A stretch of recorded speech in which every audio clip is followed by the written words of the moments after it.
你们可以称呼我愚者。 Yogeki Surishima! Vamos a mais 2 capítulos aqui de Lord of Mysteries. Vamos para o capítulo 49 e o capítulo 50, que foi trazido aqui pelo Thiago Saito, né? O Thiago Saito ajudando aqui a trazer mais um capítulo de Lord of Mysteries. Mas, galera, não deixe as doações caírem por aí, tá? Não deixe. A gente segue com as nossas metas aqui para os capítulos duplos. Também aqui com as nossas metas para 4 capítulos por vídeo. Se esse vídeo bater 100 reais aqui na meta, a gente traz 4 capítulos na próxima. E seguimos também com a meta de 500 reais para 5 capítulos, né? A gente traz 5 capítulos no mesmo vídeo no valor acumulado, né, das doações. Então continue fortalecendo o canal do Geek Brasil, tanto ali através do Pix, que vai ficar na leitura, né, na nossa leitura o tempo todo, quanto também através dos valeus ou até mesmo se tornando membro do canal. Vamos lá, Lord of Mysteries capítulo 49, a arte da adivinhação. Como o vidente que acabara de passar pelos portões do misticismo, Clan não ousava afirmar que sabia muito. No entanto, ele tinha certeza de que sabia mais do que as pessoas comuns. Estava ciente de que os vários tipos de artes de adivinhação poderiam ser divididos em 3 categorias com base em padrões específicos. E esse padrão era baseado na fonte da revelação. A primeira categoria de adivinhação incluía tarô, poker, pêndulos, bastões de radiestésia e sonhos. Caramba, até o poker? Ao usar a própria espiritualidade, o do indagador e sua comunicação com o mundo espiritual para obter uma revelação, ela poderia ser interpretada como uma resposta. No entanto, pêndulos espirituais e bastões de radiestésia tinham requisitos muito altos de espiritualidade, de corpo espiritual e de projeção astral. Os não-beyonders eram incapazes de obter revelações precisas ou claras. A adivinhação com cartas fornecia um simbolismo fixo, apresentando até mesmo a revelação fraca de uma pessoa comum. Os sonhos estavam em algum lugar entre as outras formas. A segunda categoria incluía a numerologia espiritual e a astromancia, bem como suas formas derivadas. O adivinho usava os detalhes pessoais do indagador ou mudanças na natureza antes de utilizar cálculos, interferências e interpretações para responder às suas perguntas. Com esse método, a iniciativa não era do indagador, mas do adivinho. A terceira categoria usava um terceiro externo, separado ali do indagador e do adivinho. Os tabuleiros Ouija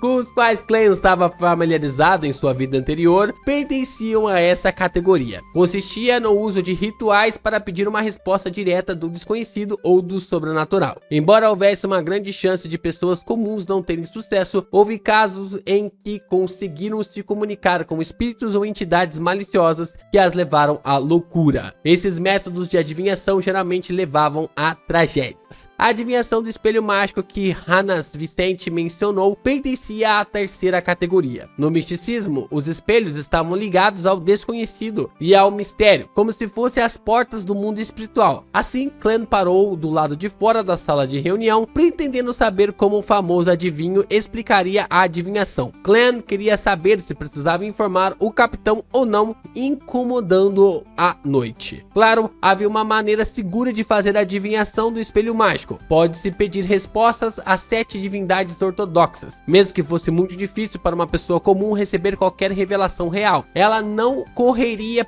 nenhum perigo ou sofreria qualquer efeito posterior. As adivinhações do espelho mágico, que eram estritamente controladas pelos falcões noturnos e punidores mandatários, eram aquelas que pediam ajuda a deuses malignos ou existências misteriosas. Além disso, o adivinho não poderia fabricar coisas de forma aleatória. Algumas frases ou qualidades tinham o potencial de atrair a atenção de entidades desconhecidas. Caraca, nada se cria mesmo, né, velho? Tudo se copia.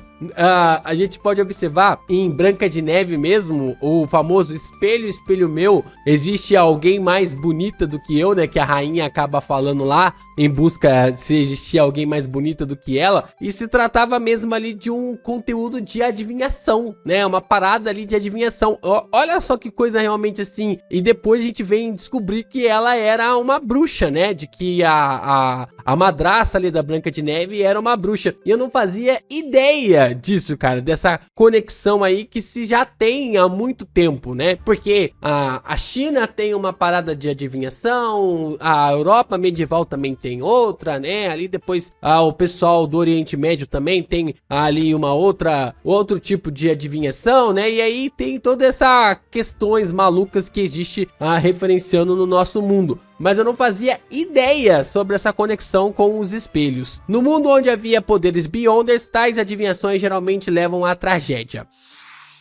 Clan até suspeitou que os Clan, Welsh e Naya originais tinham feito tal adivinhação proibida seguindo as instruções do diário da família Antígonos. Neste momento, Hanaz também explicou o princípio por trás da adivinhação do espelho mágico e descreveu o processo real. Primeiro, você escolhe um horário e uma data adequados de acordo com a divindade em que acredita. Você pode decidir isso usando o manual de astromancia. Por exemplo, todos nós sabemos que os domingos simbolizam a deusa da noite eterna, pois o domingo é a personificação do descanso. 2 a 3 da madrugada, 9 a 10 da manhã, 4 a 5 da tarde e 11 à meia-noite estão relacionados à lua. Assim, eles são controlados pela deusa da noite eterna. Assim, os adivinhos que rezam para a deusa da noite eterna podem usar a adivinhação do espelho mágico durante esses horários em um domingo. Uma boa base. Clan assentiu de leve enquanto usava a porta entreaberta da sala de reunião para se esconder. Deve-se dizer que, com as 7 igrejas principais se controlando, algum conhecimento de misticismo de fato vazou. Por exemplo, muitos dos significados por trás do simbolismo podem ser encontrados no manual de astromancia. No entanto, sem as poções ou poderes Beyonder, as pessoas comuns não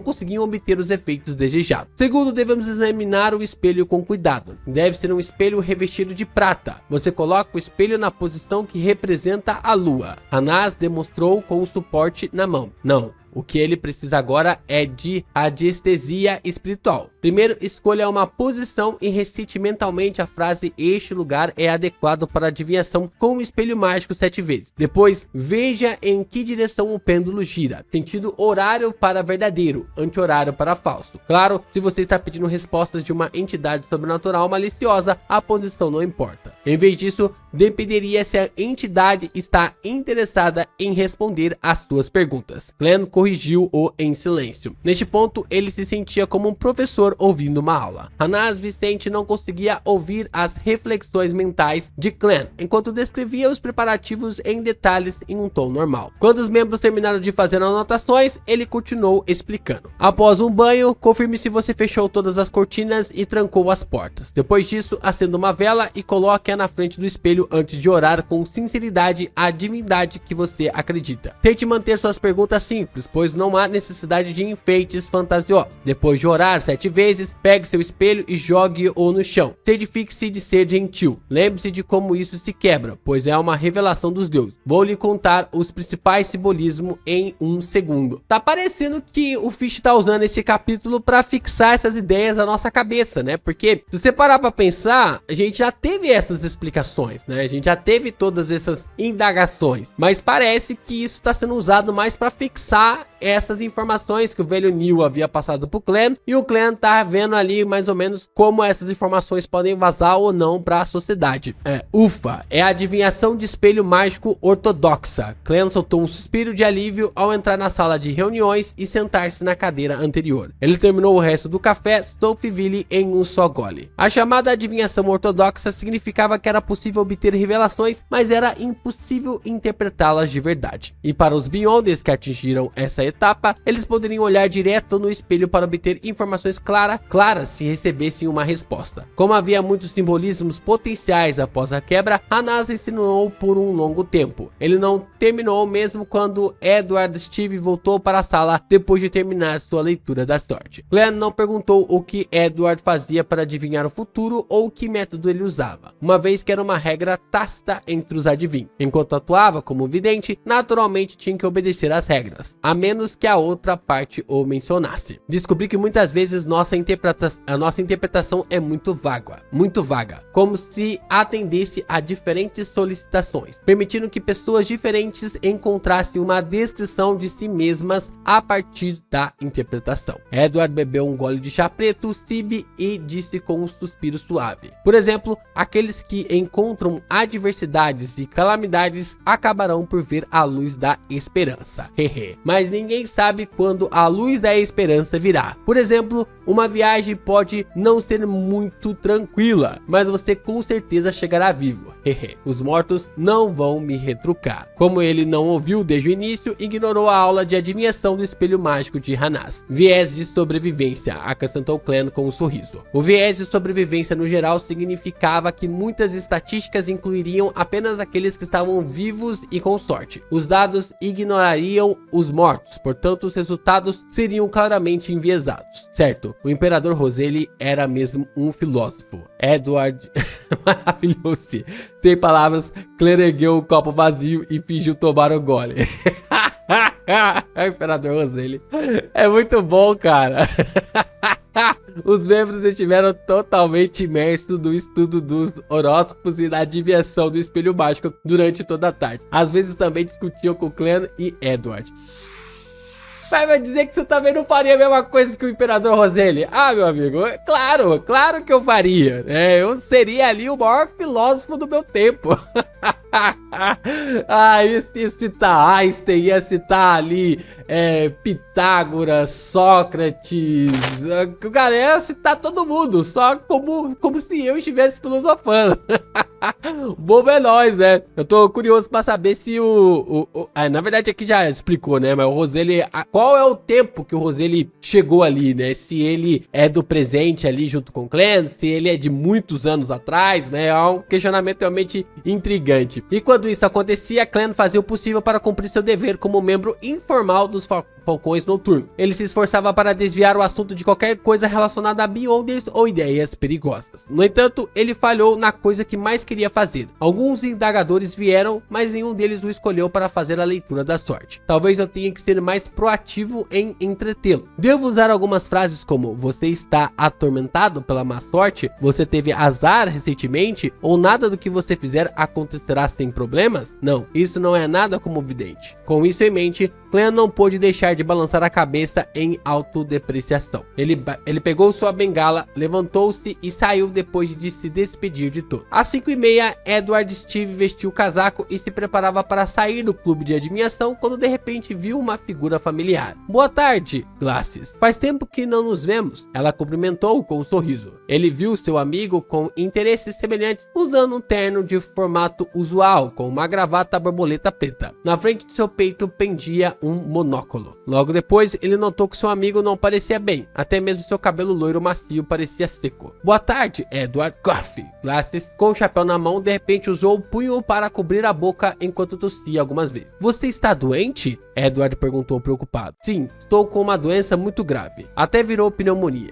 Se não fosse por minha esposa que conheceu um boticário impressionante e me deu um remédio mágico, você provavelmente teria que ir me visitar no cemitério. O tom de Glasses estava cheio de medo e alegria persistente. Senhor, eu não posso acreditar. Você era tão saudável antes. Olhe para você. Você parece tão frágil agora. Lembro que quando fiz a adivinhação em você, não havia sinais de que indicasse que você pegaria uma doença grave. Edward acenou com bengala e disse com um suspiro surpreso. Minha própria adivinhação teve o mesmo resultado que a sua. Talvez não sejamos adivinhos qualificados. Além disso, Glasses de repente relembrou os acontecimentos na segunda-feira, quando sua expressão ficou anormalmente séria. Naquele momento, a bela dama Angélica aproximou-se e curvou-se com um sorriso agradável. Depois de trocar cumprimentos, ela primeiro mostrou preocupação com a saúde de Glasses e deu algumas sugestões. Então, mencionou de passagem: Sr. Glasses, o Sr. Moretti, que solicitou seu serviço de adivinhação antes, também se juntou ao nosso clube. Aquele que me fez ler sua sorte? Os olhos de Glasses se iluminaram de imediato. Deus, onde ele está? Ele acabou de sair. Angélica e Edward não conseguiram compreender a reação normal de Glasses. Glasses deu 2 passos agitados e disse: da próxima vez que ele vier, por favor, pergunte pergunte quando ele virá se eu não estiver por perto. Glasses, o que aconteceu? Aquele Sr. Clan Moret fez alguma coisa com você? Edward perguntou em perplexidade. Glasses ergueu o braço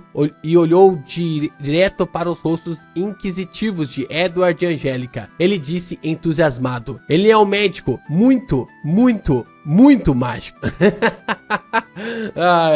Um médico, né? Um médico muito mágico. O Clan realmente usando suas habilidades, né? E isso vai começar a pegar, né? Talvez esses boatos ali sobre o Glasses vai acabar espalhando. E isso acabou deixando muito mais claro, né? Como provavelmente a garota grávida lá, que tá ligada ao outro rapaz, que eu não vou lembrar o nome dele, que gerou todo o complô final para que o Incisão Will aparecesse no combate, né? Aparecesse lá no final ali, que ela é a possuidora, né, que manifesta ali o poder do deus ali no final, né, do anime. Então, talvez a ação do clã em salvar o Glasses gere ali uma concepção para trazer essa garota para ler a sorte por causa que o noivo dela desapareceu. Bora lá, vamos chegar finalmente ao capítulo 50 de Lord of Mysteries.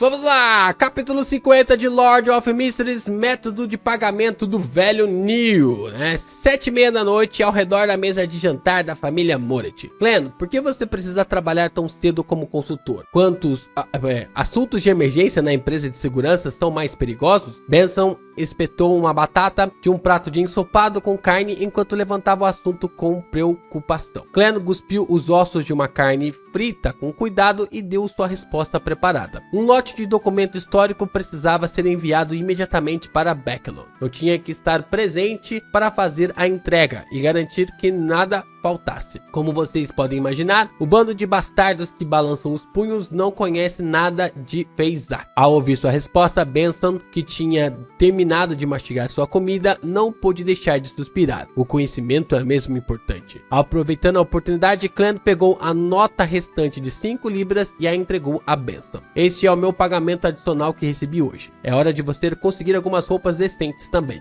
5 libras? Benson e Melissa disseram em uníssono. Benson pegou a nota e olhou para ela várias vezes. Ele disse em choque e dúvida: essa empresa de segurança com certeza é generosa. Seu salário semanal era de 1 libra e 10 soli, o que significava 6 libras a cada 4 semanas. Ele ganhava apenas 1 libra a mais do que esse pagamento adicional. E com esse salário tinha conseguido sustentar os irmãos, dando-lhes um lugar decente para ficar, permitindo que comessem carne 2 a 3 vezes por semana. Todos os anos, eles podiam ganhar algumas roupas novas. Você está duvidando de mim? Clan voltou com uma pergunta deliberada. Benson riu e disse: duvido que você tenha habilidade ou coragem para roubar o banco.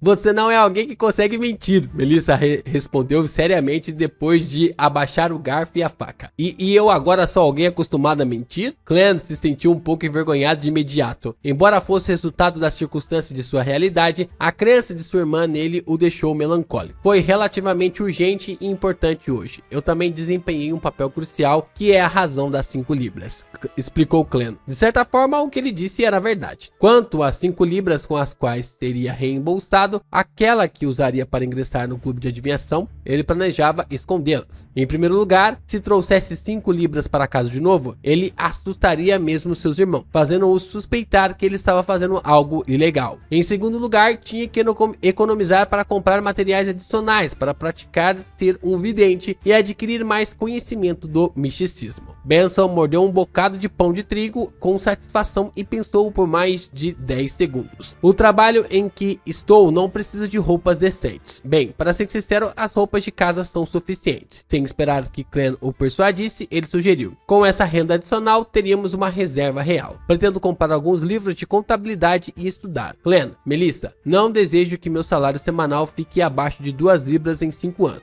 Como vocês sabem, meu chefe e meu gerente têm merda no lugar de cérebro. Suas bocas fedem no momento em que as abrem. Excelente ideia, concordou Clan. Ele também aproveitou a oportunidade para conduzir a conversa. Por que você não lê alguns livros de gramática no meu quarto? Ser de fato digno e ganhar um bom salário, isso é algo bastante crítico. Talvez nos próximos tempos os concursos públicos apareçam no reino Loen. Preparar-se com antecedência lhe daria uma vantagem. Os olhos de Benson brilharam quando ele ouviu isso. Eu esqueci mesmo disso. Aqui vamos brindar a um belo futuro. Ele não bebia cerveja de centeio. Em vez disso, derramou sopa de ostra clara em 3 copos e brindou seu copo com os dos irmãos. Depois de beber a sopa clara, olhou para a irmã que lutava com o peixe frito. Ele riu e disse: além dos livros de Benson, acho que a Melissa também precisa de um vestido novo. Melissa olhou para cima e balançou a cabeça incessantemente. Não, acho que é melhor economizar. Clan terminou pra ela. Sim, Melissa concordou com a cabeça. Na verdade, se você não buscar os melhores tecidos e os designs mais novos, não sairia muito caro. Podemos economizar o dinheiro restante, disse Clan de uma maneira que não permitia discordância. Benson acrescentou: Melissa, você está planejando usar o vestido antigo de novo na festa de aniversário de 16 anos de Selena? Selena Wood era colega de classe e boa amiga de Melissa. Ela veio de uma família muito boa. Seu irmão mais velho era um advogado em exercício e seu pai era funcionário sênior da filial de Tinger do Banco Backlund. No entanto, o chamado aniversário era apenas um jantar com amigos onde eles conversavam e jogavam cartas. Tudo bem, Melissa abaixou a cabeça e murmurou uma resposta. Então ela impiedosamente espetou um pedaço de carne cozida. Depois de um breve silêncio, ela de repente se lembrou de algo e ergueu os olhos. Senhora Shaund, da porta ao lado, pediu à criada para enviar um cartão de visita. Ela deseja fazer uma visita formal no domingo, às 4 da tarde de amanhã. Ela quer conhecer seus novos vizinhos. Senhora Shaund? Clan olhou para os irmãos, confuso. Benson bateu na lateral da mesa com os dedos e parecia estar pensando. Senhora Shaund, da casa número 4, da rua Daffodil. Eu conheci o marido dela antes. Ele é um advogado sênior. Advogado sênior? Talvez ele conheça o irmão de Selena, disse Melissa com algumas tadas de alegria. Estamos na casa número 2 da rua Daffodil. Clan assentiu ligeiramente. É imperativo que conheçamos nossos vizinhos, mas, como vocês sabem, ainda tenho que estar na empresa no domingo. Só tenho folga na segunda-feira. Por favor, transmita as minhas desculpas à senhora Shaud. Com isso dito, Clan de repente se lembrou dos vizinhos de sua antiga vida quando era jovem, bem como dos vizinhos do apartamento da rua Cruz de Ferro. Ele se divertiu enquanto suspirava de leve. Para ter visitas formais, os vizinhos não deveriam se conhecer por meio de uma interação natural? Haha, Clan, é porque você não está ciente. Você leu muitos jornais recentemente, mas não abordou as revistas voltadas para famílias e mulheres de meia idade. Elas colocaram as famílias com uma renda anual de 100 a 1000 libras como de classe média. Promoveram isso como a estrutura de todo o reino e elogiaram como a classe média não tem a arrogância dos aristocratas e dos ricos, nem é tão grosseira quanto as classes de baixa renda. Benson explicou com alegria. Essas revistas transmitem muitas cerimônias simplificadas que os aristocratas praticam em suas interações. Como tal, torna-se um alvo da classe média. Assim, isso resulta nas diferenças entre visitas íntimas, visitas semiformais e visitas formais. Olha só.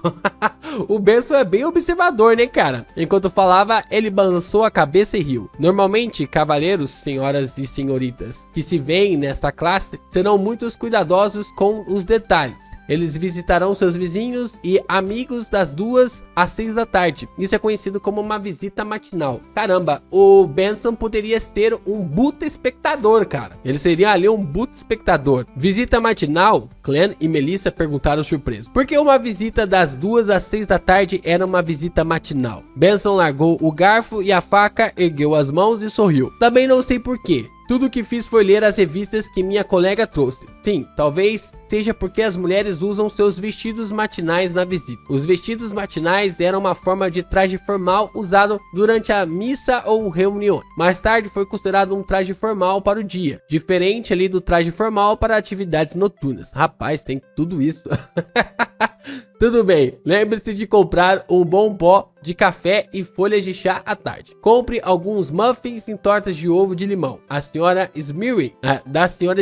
Não devemos maltratar nossos vizinhos. Clem riu enquanto mergulhava o pão restante nos molhos de carne, pegava um pouco de batata e colocava na boca. A manhã seguinte era uma manhã de domingo. Clem terminou o último gole de chá inferior, largou os jornais e colocou sua meia cartola, pegando uma bengala preta incrustada de prata, saiu pela porta e embarcou em uma carruagem pública para a rua Zoutland. Ele cumprimentou Rosanne, que planejava dormir na sala de descanso quando terminasse seu serviço noturno. Depois disso, desceu até o porão. Após virar uma esquina, ele encontrou um membro dos Falcões Noturnos, o sem-sono Royale Randen. Ele parecia uma senhora fria. Suas sobrancelhas eram longas e finas, acima de olhos grandes. Seus cabelos eram de um preto liso e sedoso. Royale Randen. Esse aqui, não sei se apareceu, não me lembro de ver ele no anime, né? Ah, pera aí. Ah, ela aparecia. Ah, tá. Ela parecia uma senhora fria. Ah, tá. Lembrei. Lembrei de quem se trata. Bom dia, Madame Raiden. Clem cumprimentou com um sorriso. Royal usou seus profundos olhos azuis para olhá-lo e acenou com a cabeça de forma indiscernível em troca. Os dois passaram rapidamente um pelo outro quando Royale parou e disse com os olhos treinados para frente: a magia ritualística é uma coisa muito perigosa. Ah, Clem foi pego de surpresa. No momento em que se virou, tudo o que viu fora as costas dela partindo. Obrigado. Ele franziu a testa e gritou para as costas de Royale Raiden. Depois de virar à esquerda do corredor, ele logo encontrou o velho Neil dentro do arsenal, assim como Bradit, que não deveria estar lá. Vamos para minha casa, já recebi os materiais correspondentes. Bradit concordou em cuidar do arsenal para mim, disse o velho Neil com uma risada. Clem ficou surpreso de imediato. Não vamos fazer as coisas aqui? O velho Neil segurou um baú de prata e fez uma careta. Aqui não há espaço para praticar magia ritualística. Clem não perguntou mais nada. Ele seguiu o velho Neil até as ruas e pegou uma carruagem pública para os subúrbios do Burgo Norte. A casa do velho Neil era um bangalô. O jardim na frente estava cheio de rosas, menta dourada e outros materiais. No momento em que entrou, havia um foyer acarpetado, com duas cadeiras de espaldar alto e uma porta guarda-chuva. Além do foyer, havia uma ampla sala de estar. As paredes foram rebocadas com papel de parede de cor clara. Os pisos eram de uma cor marrom escuro. No meio da sala havia um pequeno tapete com estampas florais e acima dele uma pesada mesa redonda. Ao redor da mesa estavam presentes bancos longos e confortáveis, assentos individuais e um piano. Minha falecida esposa adorava música. O velho Neil apontou para o piano e mencionou de passagem: o sofá e a mesinha de centro estão nos quartos. Vamos fazer a magia ritualística na sala. Tudo bem, respondeu Clem com cautela. Depois que o velho Neil largou o baú de prata, ele riu e disse: deixe de demonstrar a você a magia ritualística. Certifique-se de observar e lembrar do ritual. Enquanto falava, ele tirou um pergaminho falso de pele de cabra do baú. Foi feito de forma especial e tinha estranhas imagens desenhadas com tinta preta que exalavam uma fragrância serena. Clem continuou observando e por fim descobriu que o velho Neil estava provavelmente sacando uma nota promissória. Quando o velho Neil preencheu o campo correspondente com o número 30 e o símbolo de libras, Clem não pôde deixar de perguntar perplexo e confuso: Sr. Neil, que tipo de magia ritualística você está fazendo? O velho Neil tossiu e respondeu muito sério: vou usar magia para pagar essa dívida de 30 libras hoje. É possível fazer isso? Os olhos de Clem se arregalaram e sua boca se abriu. Lembrei dessa parte do anime. Caramba, achei essa cena dele ser na casa do velho Neil bem melhor do que ser ali apenas do que ser, pelo que eu entendi, foi na base ali dos Falcões Noturnos, né? Então, como é ali na casa do velho Neil, isso já mostra um pouco mais de intimidade do Clem com o velho Neil, né? Acaba dando ali um pouco mais de intimidade ali pros dois personagens. Inclusive, quando vai ocorrer a cena do confronto contra o velho Neil, né? Quando vai ocorrer o confronto ali entre os personagens, até isso poderia refletir na ideia de que o Clem, ele poderia ver a casa de forma como era antes e como a casa estava naquele momento, né? Porque tudo é tomado ali pela nova forma, né? Por aquela forma bizarra que o velho Neil estava, né? O velho Neil acabou ficando. Eu achei muito legal, achei bacana esse capítulo. Chegamos finalmente ao capítulo 50 e eu conto com as contribuições de vocês aqui, com a continuação das contribuições de vocês, seja através ali dos valeus, do Pix, né? Ficou aí o Pix durante toda a leitura, né, para vocês poderem doar também, seja ali através do Valeu, se tornando membro do canal, e os valores acumulados, né, todos os valores estão sendo acumulados para a leitura, né, para o vídeo de 5 capítulos, quanto também se a gente bater aqui, né, para comemorar, quem sabe, 50 capítulos, se a gente bater R$100 aqui, a gente já tem 4 capítulos para ler na próxima edição, no próximo vídeo de Lord of Mysteries, que deve sair amanhã aqui no canal.